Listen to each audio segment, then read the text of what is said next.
Welcome to Dreamy Nights, your cozy corner for bedtime audio stories.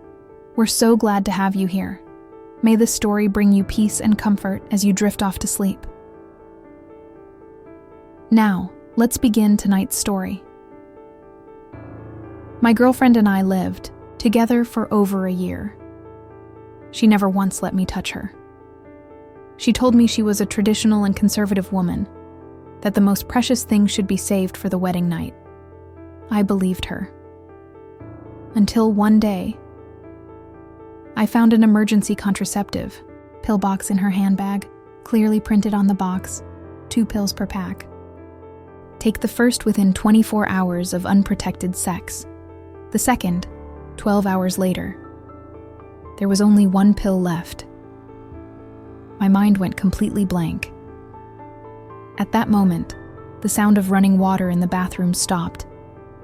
She had finished showering. Panicking, I stuffed the box back into her bag, pretending as if nothing had happened. But my thoughts began spiraling. She had told me she was having dinner and a movie night with a close friend. She came home close to midnight. Could it be? The more I thought about it, the more uneasy I felt. She came out in her pajamas, drying her hair. I casually asked, "What movie did you two watch last night?" She froze for a second, then replied, I don't really remember. We were busy chatting the whole time." Sensing I was about to ask more, she quickly changed the subject. "Let's not talk about it. I've got an early class tomorrow, need to sleep early." She turned around, not noticing my face had turned cold. That night I couldn't sleep at all. She teaches dance at a children's training center. Unless I'm busy, I'm usually the one who takes her there and picks her up. I know most of her colleagues and friends. I kept thinking all night. If she really cheated, then who was it with? The next morning, I still took her to the center, like usual. On the way, she suddenly said, "You don't need to pick me up tonight." "Why? You got something to do?" I asked. "You've been working overtime lately. I don't want you to be too tired." That wasn't like her. She used to throw a fit any time I couldn't pick her up. Now she was being all understanding and gentle. Something felt off. I agreed outwardly, but inside, I made a decision. All day I was on edge. That evening, I drove to the center and parked in a hidden spot to watch. Around 9 p.m., parents began picking up their kids. Her co-workers left one by one, but she was nowhere to be seen. Damn it. Something was wrong. Just as I was losing patience, she finally appeared holding hands with a little girl in a ballet outfit. On the other side of the girl stood a tall man, probably in his 30s, likely her parent. He opened the door of a Mercedes, parked on the roadside. The little girl got in and waved goodbye to my girlfriend cheerfully. She was just chatting with a student's parent? Maybe I was overthinking it. The pill box must have been a misunderstanding too. Everyone I know says she's sweet and innocent. I know it even better than they do. She blushes at dirty jokes. There's no way she'd cheat on me. Feeling a bit ashamed for suspecting her, I decided to talk to her, clear things up, and resolve the tension between us. But before I could even fully open the car door, what I saw next struck me like lightning. The little girl had already gotten in the car. The man used his body to block the window completely. His hand reached into my girlfriend's collar and gave it a firm squeeze a few times. She blushed, pouted, and lightly slapped his chest. The way she moved, so natural, so practiced, there's no way this was the first time. I don't even remember how I got home. Just as I arrived at the door, my girlfriend came back too. She looked like she was in a great mood, humming a tune the moment she stepped into the house, then heading straight to the bathroom. The box of birth control pills in her bag was gone. I opened her phone to check. I'd never done that before. Maybe that's why she hadn't bothered to delete the chat history. At the top of her chat list was a man saved as Mr. Tran. There were hundreds of messages between them. The more I read, the colder my heart became. Stop leaving hickeys on my neck. I can't keep telling my boyfriend it was mosquito bites forever. Have some restraint when we're in front of your daughter. That woman at your house? Can you even feel anything with her? Honestly, touching her feels like touching myself. She's as flat as a damn ironing board. Compared to me, not even close. Wear that lace dress again. Tonight, the one from before. Don't want to? You want me to make you cry so hard you can't even close your legs? Scrolling further, they even talked about me. That guy actually puts up with all this for you? Your boyfriend can't satisfy you, huh? How can he hold back like that? Even if he can't, he has to. He wouldn't dare break up with you. You seriously plan to marry that broke loser? Marriage? Never even thought about it. Still, it's nice having a loyal puppy around. When I'm bored, I'll just kick him to the curb. Even though I had mentally prepared myself, reading those words felt like falling into an icy abyss. We'd been dating for a year. I was her official boyfriend. If I wanted to hold her hand or kiss her, I had to ask permission, and it still depended on her mood. As for anything more intimate, forget it. She always said a woman should have self-respect. Said she was raised, strictly, that the most precious thing should be saved for her wedding night. That's how one honors love, honors marriage. I respected her choice. I even thought I was lucky to have found such a rare girl. But what was the truth? In front of me, she acted like a virtuous lady. Behind my back, she was sleeping with a married man. Who's more pathetic than me the clown in this whole joke? My rage shot to the top of my head. I nearly went mad. I couldn't hold it in anymore. I stormed to the bathroom door and threw it open. She was showering, screamed when I barged in. "What the hell are you doing? Who said you could come in?" She quickly covered her lower half, but her upper half was exposed. Several faint red marks under her collarbone hit me like a punch to the gut. I forced myself not to confront her. It wasn't time to reveal my hand yet. I took a deep breath, pointed, and said, "I just came to get my razor." She threw a bar of soap at my face. "Get out." Her fierce, disgusted expression was nothing like the sweet, flirty way she texted that other man on WeChat. Fuck this. I had to break up. No question. Last night, I wrote down the license plate of that bastard's car. Also, his daughter took dance classes with my girlfriend, so finding out who he was wasn't hard. His name was Trantuan. He was a deputy general manager at a subsidiary of a large corporation, drove a luxury car, lived in a villa, a picture-perfect, successful man. Since his wife got pregnant with their second child, he had more free time and often took his daughter to class. That's how he met my girlfriend. I paid someone to follow him. In just a few days, I found out. Not only was he still tangled up with his ex, he also went to shady massage parlors at least twice. Unbelievable. His wife was pregnant, and he still couldn't keep it in his pants. I collected all their chat messages, photos of him dining with his ex, evidence of his massages. Then, I managed to get his wife's number. At first, I was going to send everything to her immediately. But on second thought, that might not cause the biggest impact.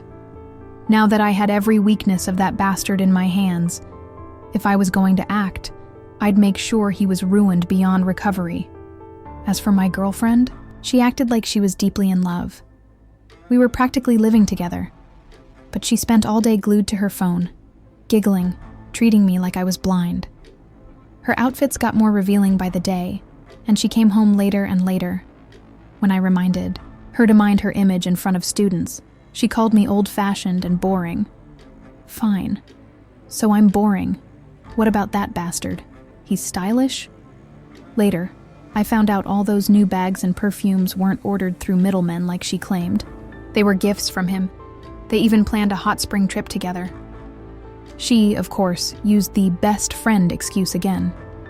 I kept playing the gentle boyfriend role, even told her to enjoy herself and call me if she needed a ride home. The moment she left the house, I secretly followed her. That bastard's car was already waiting down the street. As soon as she got in, they clung to each other and started kissing. Disgusting. Using a burner phone I'd prepared in advance, I sent everything to Trantuan's wife. "I'm your husband's ex-girlfriend. I don't want to interfere in your family, but he's the one who keeps entangling with me. Please control your husband better." Almost immediately, Trantuan Bang's wife called back. I didn't pick up. Her number kept calling nonstop, refusing to give up. So I sent another message. "Instead of calling me, why don't you call your husband and ask whether he's working overtime or doing something else?" That was enough. Now, I just had to wait. Trantuan Bang's car had barely started to pull away when it came to a sudden stop by the curb. A moment later, my girlfriend was shoved out of the car.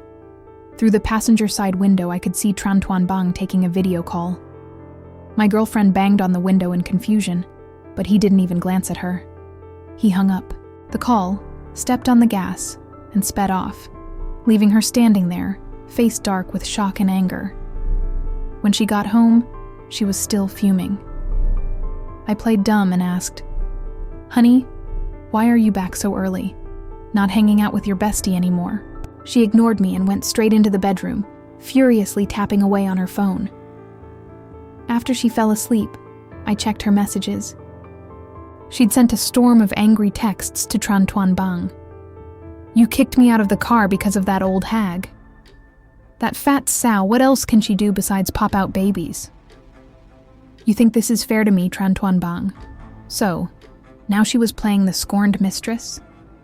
In this day and age, even mistresses have the audacity to talk about fairness? Despite sending dozens of messages, the scumbag didn't reply once. Furious, she took it out on me instead. Suddenly, everything I did was wrong. Complaining the water I boiled was too hot, that I hung the laundry in the wrong direction, even blaming me for a sudden power outage. What kind of crappy house did you buy? The power's out and you just sit there like an idiot, can't even think of a solution? What can I possibly expect from someone like you? All my friends have rich boyfriends living in mansions, with maids and luxurious lives. And you? What do you have to offer? Why is it that ever since I started dating you, all I've had is bad luck? Listen, guys, if your girlfriend suddenly starts nitpicking and complaining about everything you do, chances are there's already a new guy beside her who makes her think you're not enough. I ignored her tantrums and kept scrolling through my phone. My indifference only made her explode. "Are you dead? I'm talking to you." She stormed over and tried to snatch my phone. That was it. I finally lost my temper. "For fuck's sake, can you shut up for once?" Since we started dating, I'd always treated her gently. Even during arguments, I'd never raised my voice. That's why she was both shocked and furious. "You yelled at me? You dared yell at me?" Honestly, if it weren't for the timing, I'd have slapped her right there. What kind of woman are you? Blowing up over every little thing like a market fishwife. And you're supposed to be an art teacher? If your students saw this side of you, wouldn't you feel ashamed? I'd held it in long enough time to say it all. Every time you get mad, you turn into someone else ugly and terrifying. She always thought she was beautiful, had trained in dance, been praised since childhood, and truly believed she was some untouchable fairy above the mortal world. In her chats with Trantuan Bang, she never missed a chance to insult his wife, calling her plain and rustic. Being called out like that, she nearly lost it. I, on the other hand, locked myself in the bedroom. Outside, she smashed things and screamed, "You'll regret this. Don't come crawling back begging for forgiveness like a dog." With that, she slammed the door and stormed out. I slept soundly that night. The next morning, I drove straight to her parents' house. They'd invited me several times before, but I always found excuses, because I knew the real reason was to ask for money. My girlfriend had an older brother who was already married. After he tied the knot, their 80-male apartment had no room for her anymore. Before moving in with me, she had to rent a place. Now, with her sister-in-law about to give birth, the house was even more cramped, and her parents were planning to buy a new home for their son. As soon as I stepped in, I got straight to the point. Uncle, Auntie, I came today to discuss marriage with Nana. They exchanged glances, but said nothing. I knew what they were thinking. The first time I visited, her mom had already hinted at asking how much dowry my family would provide. I'd vaguely said something like 100,000 yuan, the local average, and their faces darkened immediately. My girlfriend even mocked me afterward, calling me stingy and lacking sincerity. Her father took a sip of tea and said slowly, "Chu, why so sudden? We've been together for over a year. I think it's about time. And besides, I'm not getting any younger. My parents keep urging me to. Marriage is no small matter." I added, "Don't worry, Uncle and Auntie. Once we're married, I'll treat Nana well, and my family will show full sincerity in welcoming her." Her mother replied coldly, "Sincerity isn't just words. Nana's cousin, who doesn't even have her looks or education, got 200,000 in dowry when she got married earlier this year." I smiled without replying. What she didn't mention was that the bride's family also gave 200,000 as a wedding gift, but sure. Let's not say that part out loud. She's our only daughter, raised like a precious gem. We can't let her suffer. Oh, really?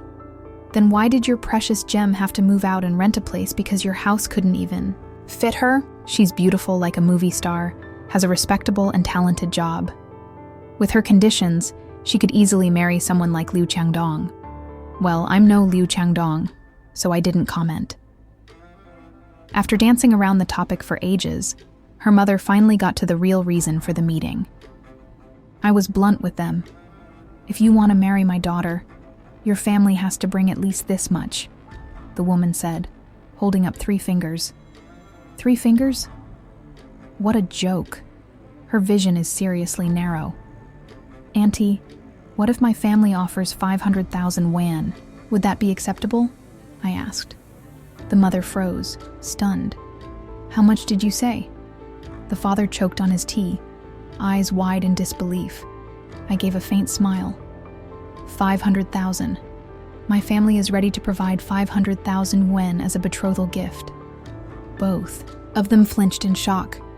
That amount could be a down payment for their son's apartment. And most importantly, it's money they won't have to return. The father was so moved, his voice shook. "Are you serious?" "Of course, Uncle. How could I joke about something so serious? Nana is a great girl. She deserves to be treated well. We just had an argument yesterday, and she's still not talking to me." The father waved his hand quickly. "Don't worry, she's a bit hot-tempered. I'll talk to her." I nodded with a smile. Her mother, beaming, even added, "Our Nana is still a virgin, you know. Young people these days may not care, but for a woman, having that is important when getting married. A man cares about that kind of thing, so if you add a bit more to the gift, it wouldn't hurt." I almost lost control of my expression right there. If she hadn't brought it up, fine. But now that she did, I nearly couldn't hold back the contempt rising in my throat. I sipped some water, trying to swallow down the sneer building inside. "Me." The father noticed the tension and quickly stood up, offering to make tea. The mother said she'd cook for me. I immediately declined. "Please, no need to be so formal. We're family after all. But I have some things to take care of, so I'll be going now." They had never been this enthusiastic before. They tried to keep me there, but I left anyway, because I really had something to do.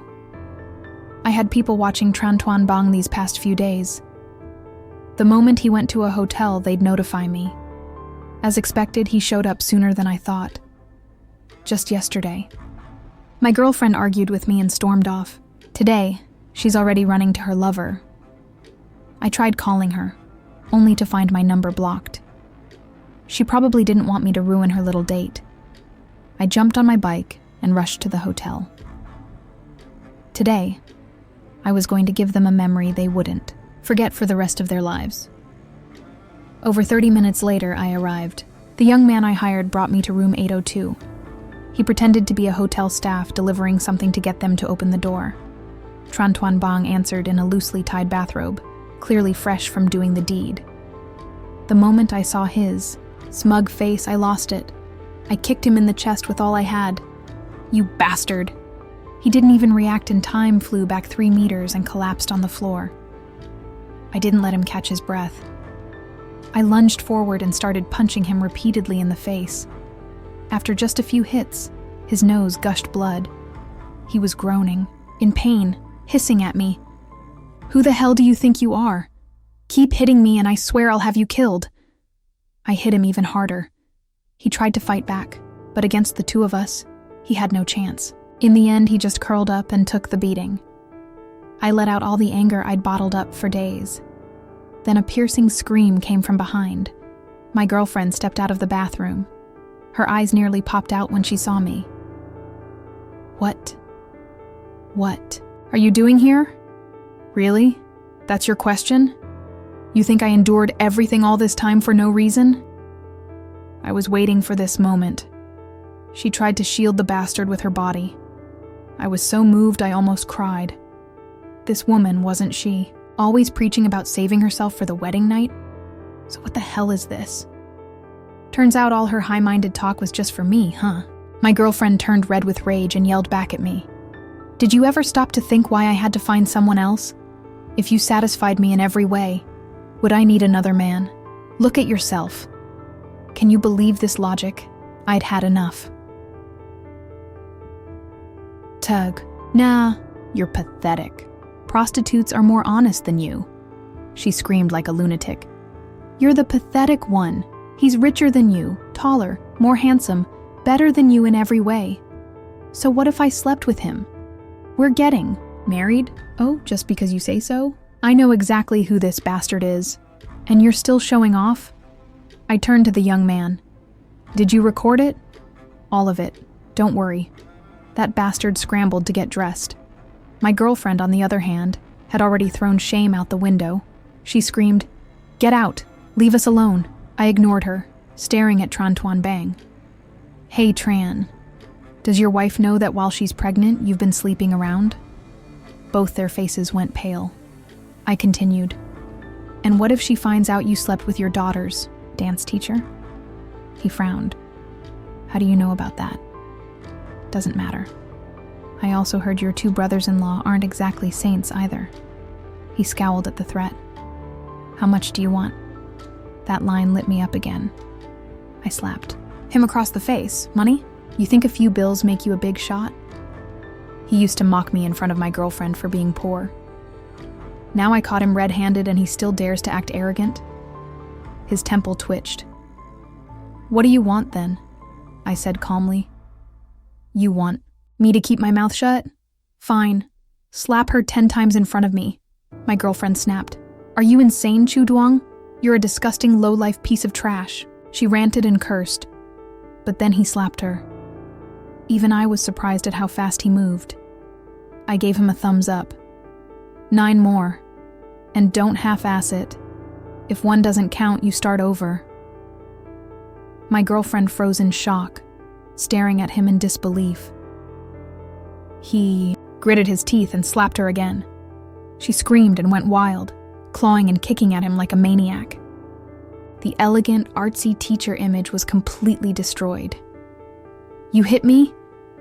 Not even my parents have laid a finger on me."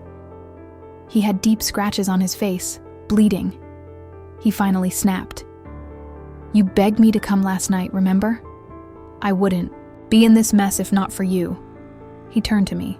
She came on to me. She messaged me first, said her heart was racing, that she was feeling itchy. My girlfriend trembled, her face crimson. Whether from shame or rage, I couldn't tell.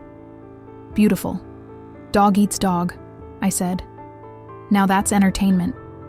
Expressionless, I reminded him, 8 more. Tran Tuan Bang made up his mind. He pinned her down with one hand and kept slapping with the other. By the end of the 10th slap, her face was swollen like a pig's, her voice hoarse from screaming. The physical wounds were minor, but the humiliation was deep. She glared at me, her eyes burning with hatred. Tran Tuan Bang, face gray, gritted his teeth. Happy now? I smiled. Yes, I'll be leaving now. Tuna, we're done. I wish you both eternal happiness. I signaled the young man, and we left. Just as we turned the corner, we heard screaming and crashing from behind. You bastard, the young man asked. Are you really letting him off this easy? I replied, hell no. I'd held back for a whole week, not just for some scandalous photos. Without wasting time, I called the police. Hello, I'd like to anonymously report a suspected rape and severe domestic violence. The victim is mentally unstable and still locked in the room with the suspect. Location: room 802, Kwandi Hotel on Zhangdai Street. I promised Tran Tuan Bang I wouldn't tell his wife, but I never said I wouldn't do something else. The Kyo. Young man beside me was stunned. Bro, you're a legend. The police station was right around the corner. 2 officers arrived in just minutes, and at that moment, inside room 802, Tuna and Tran Tuan Bang were still tearing each other apart. The moment Tran Tuan Bang saw the police, he nearly peed his pants. As for Tuna, she hated him to the bone. She immediately gritted her teeth and accused him. He raped me. In the end, both of them were taken away. A rape case isn't a trivial matter, just the process of taking statements took 7 to 8 hours.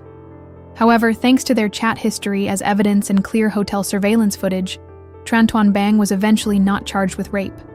But it didn't matter. The fact that he was taken in on suspicion of rape was more than enough for his wife to find out. His wife rushed to the police station, demanding answers, only to discover her husband had booked a hotel room with his mistress. Then the two even got into a fight, causing a huge misunderstanding. She flew into a rage if the police hadn't intervened. I'm pretty sure he'd have gotten his ribs smashed in. He knew he was completely in the wrong, nearly getting down on his knees to beg for forgiveness. As for Tuna, who used to mock his wife every day, thinking she was better the moment they came face to face, she was mute like a clam and ran for her life. She didn't dare show her face around me anymore, nor did she go home instead. She hid, out at her best friend's place. A few days later, early in the morning, her mother called me. Xiao Chu, what happened between you and Nana? Yesterday she came home without saying a word, and this morning she suddenly said you two broke up. Then she said she wants to quit her job. Her father and I are furious. She probably wanted to quit before her dirty secrets got out. No way she could face her coworkers or the students' parents. I tried to test the waters. Auntie, she didn't tell you the reason why we broke up? Her mother sounded slightly annoyed. No. Xiao Chu, I'm not trying to scold you, but when young people date, arguments are normal. No matter what the conflict is, as a man, you should be more tolerant and forgiving. The two of you are about to get married. How can you just say, break up and be done with it? Forgiving and tolerant? Sounds nice. Clearly, she had no idea what her daughter had actually done. I pretended to be sorrowful. Auntie, it's all my fault. I wasn't good enough for Nana. Now there's nothing I can do. Her things are still at my place. I'll sort them and send them back to your house. Hearing that, she panicked. Don't talk nonsense right now. If you're nearby, go to the center immediately. Don't let her hand in her resignation letter. I'll be there soon. A good job like that. How can she just throw it away like nothing happened? After hanging up, I didn't hesitate a second. I drove straight to the training center. As soon as I arrived, I saw Tuna getting out of a taxi. She was wearing a baseball cap and a face mask, dressed entirely in black, clearly trying not to be recognized. She looked up and spotted me. What are you doing here? I shrugged. Your mom told me to stop you from quitting. Tuna immediately flared up. We've broken up. What does anything I do have to do with you? I nodded. Right, fair enough. Seeing that, she got even. More aggressive. Chuduong, who do you think you are? Just because you forgave me doesn't mean you didn't do anything wrong. You think you're innocent? Yeah, I was wrong for being blind enough to date you. Wrong for treating you too well, too blindly. Don't think just because you have something on me that I'll feel guilty. I feel nothing about breaking. Up with you. You think I care? I could wave my hand and get someone 10 times better than you. I smiled. I believe you. She glared at me, then barked, "Get lost." Tuna had barely entered the center when a group of furious people stormed in. Leading the charge was none other than Tran Tuan Bang's wife. She didn't know me passed me by with a cold face. But my eyes lit up. Perfect timing. It was worth tipping her off. I had immediately told his wife that the mistress would show up. Today. Where is Tuna? Bring that slut out here. Even with a large baby bump, she bellowed with terrifying force. All the parents waiting in the lobby turned around at once. As the receptionist stood frozen, she stammered nervously, "Excuse me. Ma'am, are you looking for Ms. Na? Is something wrong?" "Teacher." "My ass," the woman exploded. "That shameless slut. Call that filthy homewrecker out here right now. I want to ask her how good it felt to sleep with a student's parent." The entire lobby erupted in stunned silence. All the parents turned their heads in shock. "She's in there, I know it," the woman shouted. "You had the guts to screw around, but now you don't have the guts to face me." Without even waiting for an order, her group of furious companions spread out, storming through the building. Moments later, a tattooed man dragged Tuna down from the second floor, ignoring her desperate screams. Her long hair was yanked violently, her hat, mask, and handbag all scattering to the ground. Her face was still visibly swollen and red. The moment she locked eyes with Tran Tuan Bang's wife, sheer panic and guilt were written all over her face. When the wife of the betrayed man met the mistress, it was like enemies seeing red. "You've got some nerve, don't you?" she snarled. "You think you're so pretty, so irresistible? Is it fun destroying someone else's family? You flirted with a student's dad in front of the kids, did that turn you on too?" With each venomous word came a thunderous slap to Tuna's face. Held tightly by two others, she couldn't even flinch away. She collapsed to her knees, wailing, in agony. Just days ago, she'd been beaten by Tran Tuan Bang. Today, she was being slapped so hard by his wife that her face had swollen like a pig's head. But the beating didn't stop. After a dozen slaps, the wife screamed, "And you even dared to call me a sow? Said I was uglier, darker, smaller than you?" She lunged at Tuna, trying to rip her clothes off. Tuna's face went pale with terror. Physical pain was nothing compared to the humiliation of being stripped in front of everyone. "No, please. Don't, please," she sobbed. A few sympathetic parents stepped forward to intervene, but the tattooed man roared, "I dare anyone to interfere. If you defend a mistress, you're no better than her." Tuna clung to her clothes, but there was no way she could resist that many people. She was dragged across the floor, her clothes torn, hair disheveled, her dignity in tatters. She screamed, like never before. Then suddenly, someone from the crowd burst out and slammed into the tattooed man. "Who the hell are you people? How dare you beat my daughter?" It was Tuna's mother. Tuna broke down completely, scrambling into her mother's arms, sobbing uncontrollably.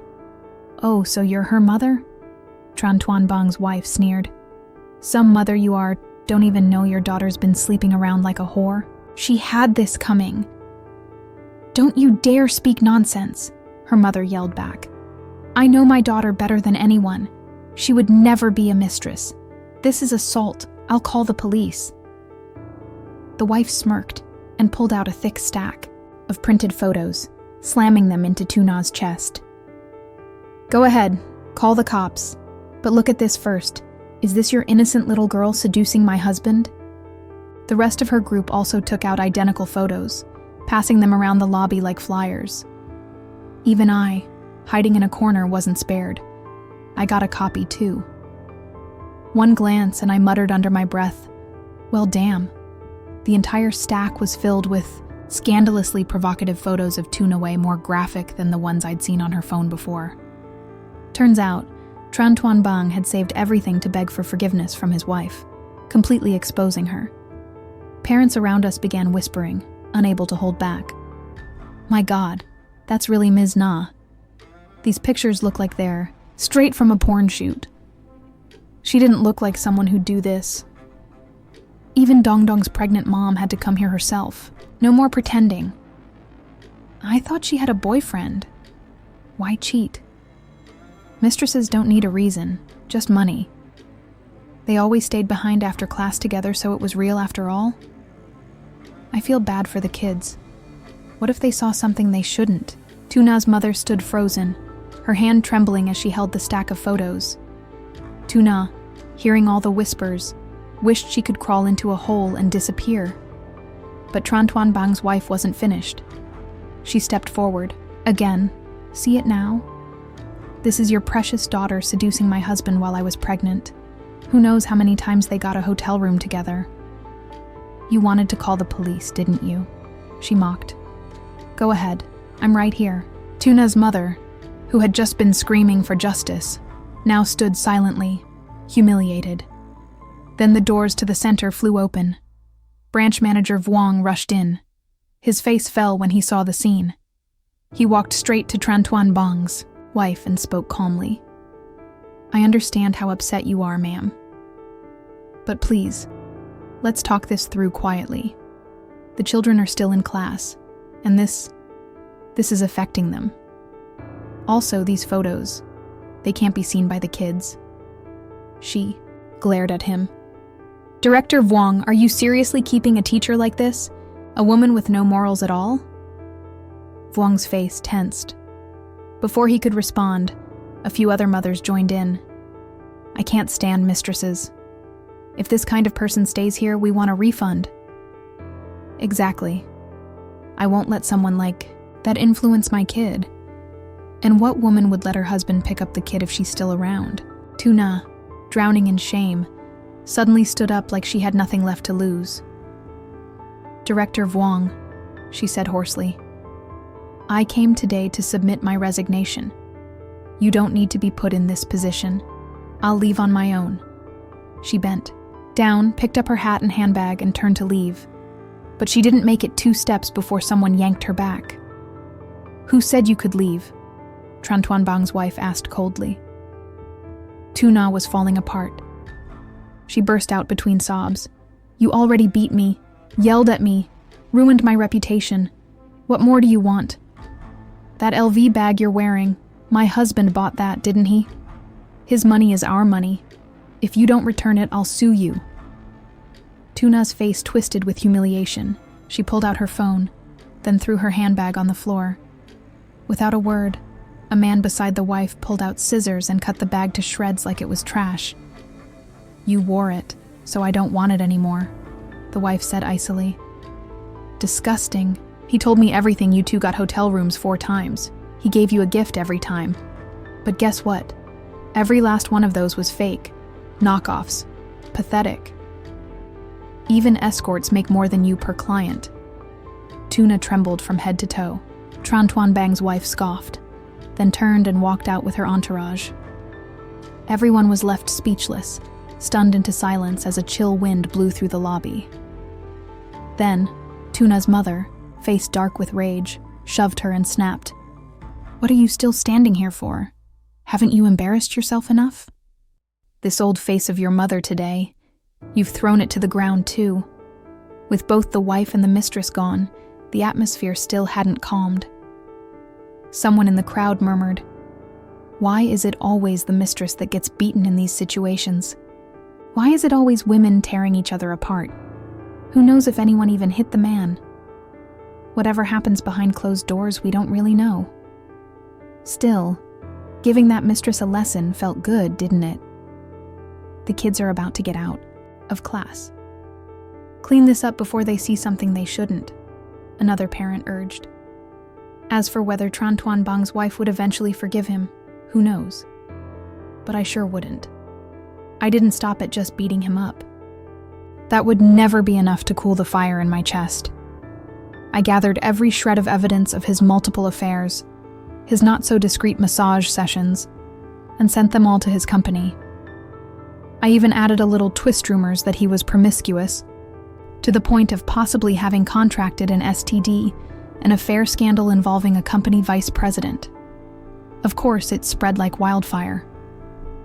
Within a day, the rumor mill had it everywhere, from floors to stairwells, from whispers to group chats. People's imaginations were incredible. It evolved from a suspected STD to full-blown HIV. The final version? A mess of half-truths and exaggerations. Tran Tuan Bang, womanizer, allegedly infected with HIV, now out for revenge on society, sleeping around recklessly, even seducing his daughter's teacher. Some even claimed he was summoned by the police. Then came the female colleagues, some stepping up to say he had sexually harassed them too.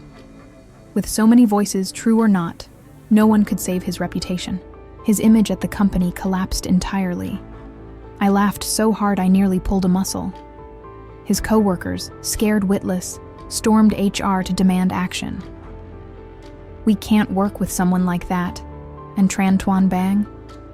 He couldn't defend himself because the truth about his sleazy lifestyle wasn't a lie. In the end, he was suspended. Whether he'd return? Who knows? Had good luck with that. As for Tuna, I packed all her stuff from my place and sent it back to her house via Lala delivery. On top of the pile, front and center, I made sure to place the fake designer bags Tran Tuan Bang had gifted her. When the package arrived, she wasn't homely, her mother was there. Still clinging to hope, she grabbed my arm. Chu, are you really done with Nana? Is there no chance left? Putting on my most sincere face, I said, Auntie, you're older than me, so I won't say much, but honestly, there's no way back for us. But Chu, you two were together so long. Can't you forgive her just once? Weren't you always so good to Nana? Was that all fake? I stared at her. Do you hear yourself, Auntie? Since when do good people deserve to be cheated on, betrayed, and then guilt-tripped into forgiving? I said nothing more. Then her husband Tuna's father spoke with obvious reluctance. How about this? The engagement gift, it doesn't need to be the full 500 million anymore. Just take off 10 million. After all, Nana was the one at fault. Consider that our gesture of goodwill. I twitched a little at the corner of my mouth. This family's logic really was something else. I firmly refused. No need, Uncle. When we broke up, your daughter said she didn't even like the sight of me, so let's not force her to suffer any longer. I turned and walked away. At the gate, I still heard the yelling and crashing coming from inside. Tuna's father shouted, "You shameless girl! Doing such filthy things and still daring to show your face at home! Get out!" Her mother screamed back. "We were just about to finish building the house for your brother, and now you've ruined everything." Then came Tuna's sobbing, "I'm not even your real child, am I?" "Fine. I'll leave. I'll go," I smirked. I thought that would be the end of it. But a month later, I heard something that stunned me. Tuna had stabbed Tran Tuan Bang. After I caught them red-handed at the hotel and he slapped her across the face. She held the grudge in silence. Then his wife dragged her out and beat her in public. She lost her job, her dignity, and her future. But worst of all, she later found out Tran Tuan Bang did have an STD, and she had been infected too. That was the final straw. They said she stabbed him 7, maybe 8 times. He was rushed to the ICU, and after 2 days, he died. Tuna was immediately arrested for attempted murder, now upgraded to homicide. What awaits her now is the law. For someone as proud and vain as she was, this fate might be worse than death. If she had known what would happen today, maybe she wouldn't have sown those seeds back then. Thanks for reading. If you enjoyed this story, Don't forget to like and subscribe and tap the notification bell to get updates whenever a new episode drops.